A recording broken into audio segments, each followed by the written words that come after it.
Hello students, कैसे हैं आप लोग। तो जैसे कि पहले हम लोगों ने एक नया सीरीज स्टार्ट किया था जिसका नाम था how to make your career in legal practice. तो उससे रिलेटेड एक एपिसोड तो मैंने ऑलरेडी अपलोड कर दिया है। आज ये सेकंड एपिसोड मैं आप लोगों के लिए बना रहा हूँ। तो पहले एपिसोड में हम लोगों ने देखा था कि मैंने आप लोगों को बताया था कि क्या क्या कैटेगरीज ऑफ वर्क है जो आपके लिए अवेलेबल रहेगा जब आप अपना प्रैक्टिस स्टार्ट करेंगे। तो कैटेगरीज ऑफ वर्क में मैंने आपको सबसे पहले बताया था कि पेपर वर्क, सबसे पहले जो आप लोग आपको अप्रोच करेंगे वो पेपर वर्क के लिए करेंगे। तो पेपर वर्क में आप लोगों को क्या क्या टाइप का पेपर वर्क मिलेगा। सबसे पहले हो गया एफिडेविट, हो गया रेंट एग्रीमेंट, हो गया प्लस उससे रिलेटेड आप जैसे लैंड कोई भी लीगल ड्राफ्टिंग हो गया, कोई भी एग्रीमेंट हो गया, डीड हो गया, उससे रिलेटेड आपको काम मिल सकता है। तो उसके लिए आपको क्या करना है कि इस टाइप का काम को आप लीगल प्रैक्टिस स्टार्ट करें। ऐसा नहीं कि आप एक दिन करेंगे दूसरे दिन नहीं करेंगे, हमेशा आपको ये सब काम करना है। तो हमेशा आप ध्यान रखिएगा कि ये सब चीज़ों के लिए आपको क्या लगेगा, आपको एक जो ड्राफ्ट है या फिर आपको एक सैंपल है वो लगेगा। तो किसी चीज़ का भी आप सैंपल लेंगे जब आप कोर्ट में जाएंगे, तो सैंपल लेने का सबसे बेस्ट तरीका ये रहेगा कि कोर्ट के आसपास जो भी टाइपराइटर्स वगैरह है या फिर जो भी कंप्यूटर सेंटर्स है जहाँ पे ये सब टाइपिंग वगैरह होता है, वहाँ से आप धीरे धीरे क्या करें, सारे सैंपल्स को कलेक्ट करना स्टार्ट करें। जैसे जैसे आप कलेक्ट करना स्टार्ट करेंगे, आप अपना लैपटॉप या पीसी उसमें इस चीज़ों को ड्राफ्ट के तौर पर, सैंपल के तौर पर आप स्टोर करना स्टार्ट करें।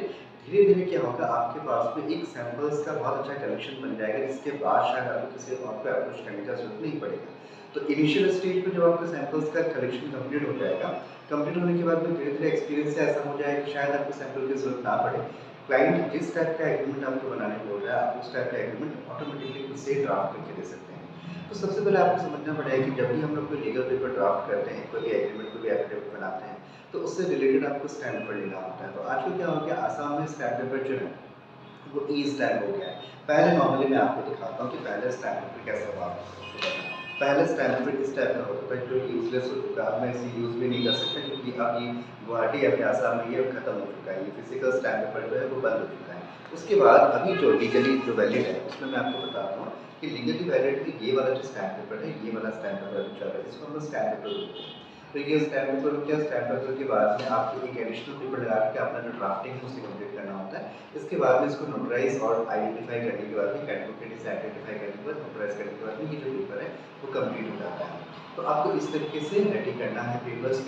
ड्राफ्टिंग वगैरह जो है पेपर्स में क्या स्टेप्स होते हैं, किस तरीके से होते हैं, वही मैं आपको समझाने वाला हूँ। तो सबसे पहले तो आपको एक स्टेप पर लेना पड़ेगा, आपको अपना ड्राफ्टिंग कंप्लीट करना पड़ेगा, दोनों को अटैच करना पड़ेगा। क्लाइंट का सिग्नेचर्स लेने के बाद में फिर आप जो एडवोकेट है वो आइडेंटिफाई करेंगे इसको, आपका भी यहाँ पे सिग्नेचर्स रहेगा। उसके बाद आपको क्या करना है, एक नोटरी से आइडेंटिफाई करना है। नोटरी से आइडेंटिफाई करते वक्त आप कोशिश कीजिए कि हमेशा क्लाइंट को भी साथ में लेकर के जाएँ, ताकि क्लाइंट खुद वहाँ पे जो उनका जो रजिस्टर है वहाँ पे खुद सिग्नेचर करें, ताकि आप अपनी जगह पे एकदम सेफ रहें। क्योंकि वहाँ पे क्या हो जाता है, कभी-कभी ऐसा भी हो सकता है कि अगर आप क्लाइंट को रिप्रेज़ेंट कर रहे हैं और वहाँ पे बाई चांस कुछ ड्राफ्टिंग में कुछ दिक्कत आ रही थी, या फिर उन्होंने आप लोगों को जिस ट्रस्ट पे आपने बनाया था ये डॉक्यूमेंट वगैरह, वो ट्रस्ट अगर बाई चांस कुछ फेक निकलता है तो आपके ऊपर भी कुछ लायबिलिटीज़ आ सकता है। तो ये सब लायबिलिटीज़ बचने के लिए आप कोशिश कीजिएगा कि आप हमेशा क्लाइंट को ही लेकर के जाएँ। लेकिन हाँ, अगर आपने आइडेंटिफ़ाई कर दिया तो आपके आइडेंटिफ़िकेशन के बेसिस पे भी ये जो नोटरी है, ये जो पेपर्स है वो नोटरी हो सकता है। तो इस तरीके से आप लोग क्या कर सकते हैं कि धीरे-धीरे सैंपल जो है वो आप कलेक्ट कर सकते हैं। सैंपल आपको जहाँ पे भी, जिस कोर्ट में भी आप प्रैक्टिस कर रहे हैं, उसके आस-पास जो भी कंप्यूटर सेंटर्स होते हैं, उनके पास बहुत सारे सैंपल्स अवेलेबल रहते हैं। तो जिस तरीके से धीरे-धीरे आपके पास काम आते रहेगा, काम के बेसिस पे आप धीरे-धीरे जो सैंपल्स है, वो कलेक्ट करके स्टोर करते जाइए। तो एक टाइम में ऐसा होगा कि आपके पास में पूरा सैंपल कलेक्ट हो जाएगा और कहीं न कहीं सैंपल कलेक्ट करना ही आपका एम नहीं होना चाहिए। उस सैंपल से आप ऑटोमेटिक क्या हो जाएगा, आपको ड्राफ्टिंग आ जाएगा थोड़ा बहुत। तो पेपर्स वगैरह जो है वो आप खुद ही ड्राफ्ट कर पाएँगे और फ्यूचर्स में कभी भी शायद आपको सैंपल्स की ज़रूरत ना पड़े, क्योंकि कहीं न कहीं प्रैक्टिस करते-करते आपको ये चीज़ पता चल ही जाएगी कहाँ पे क्या करना है। तो ये जो सेशन था, आज का जो एपिसोड था, इसमें मैंने जो आपको पहले एपिसोड में समझाया था कि क्या-क्या कैटेगरीज़ ऑफ वर्क हमारा है, उस कैटेगरी ऑफ वर्क में पहला कैटेगरी ये था, जिसमें हम लोगों ने बताया था, जिसमें मैंने आप लोगों को बताया था कि हम लोगों को सबसे पहले ये सीखना है कि क्या-क्या पेपर वर्क आपको मिल सकता है, क्योंकि क्लाइंट आप प्रैक्टिस कर रहे हैं, आप किसी जॉब में हैं नहीं। तो अगर आप प्रैक्टिस करें तो क्लाइंट आपको अप्रोच करेंगे और क्लाइंट कहीं न कहीं कुछ ना कुछ पेपर्स के लिए आपको अप्रोच करेंगे। तो प्रॉपर लीगल पेपर्स जो हम लोग बनाते हैं, उस पेपर्स को हम लोग ड्राफ्ट कैसे करते हैं, कैसे उसमें स्टैम्प पेपर लगाना होता है, स्टैम्प पेपर का क्या वैल्यूएशन होगा, उसमें प्राइस क्या, कितने कितने प्राइस का आपको स्टैम्प लेना पड़ेगा, ये सब तो स्टैम्प एक्ट में है कि प्रैक्टिस करते करते आपको पता चल जाएगा।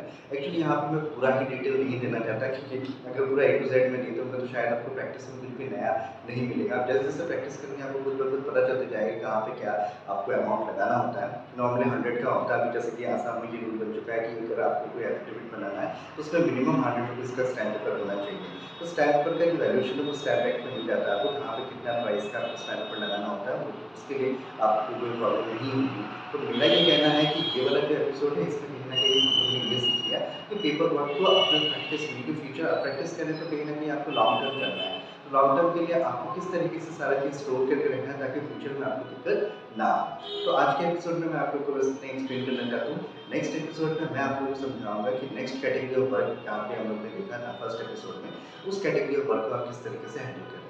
Thank you so much. मेरा जो चैनल है उसको पक्का सब्सक्राइब कीजिए। हो सके तो उन स्टूडेंट्स तक ये जो एपिसोड है वो पहुँचाएँ, ताकि उनको बहुत हेल्प मिले अपने नया जो लीगल करियर है उसको स्टार्ट करने में। Thank you so much.